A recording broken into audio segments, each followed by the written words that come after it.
Governor Inslee introduced his cap and trade program. We heard that in the Environment Committee, and as Republicans, we are fighting it tooth and nail every step of the way because it's going to cost us jobs, increase the cost of fuel, increase the cost of food, increase the cost of electricity, and make it hard on our working families and those on low and fixed incomes.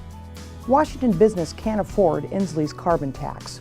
I offered an amendment to expand the offsets, and if our goal is to truly reduce our carbon footprint, we should encourage as much carbon offsets as we can. But the Democrats said no to my amendment. Governor Inslee's cap and trade program is going to hurt rural Washington. The fact of the matter is that rural Washington relies on natural resource-based industries for jobs. That's why I introduced an amendment that would keep those industries within rural counties of less than 50,000 people outside the program and keep those hard-working citizens at work and jobs. It's an opportunity to keep Washington working again, and that's why I put the amendment forward. Unfortunately, the Democrats said no. Governor Inslee's cap and trade punishes and taxes, really, those who use natural gas. I always thought natural gas was pretty clean. In fact, we have vehicles which are switching to natural gas because it is clean.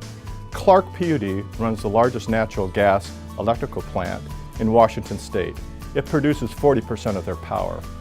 One of their considerations is, because they're going to be penalized for that clean natural gas plant, was to sell it. But if Clark PUD sold their natural gas plant, they'd have to go on the Northwest Power Grid to buy their power. That contains coal, which is actually dirtier than the natural gas plant they were using.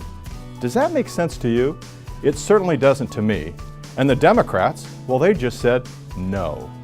Governor Inslee's cap and trade bill is wrong for Washington manufacturers. I offered amendments that would help protect our very important middle-income, high-paying jobs in Washington State. If you think about these manufacturers, they're located in communities throughout our state, and they're oftentimes the major employer in those communities.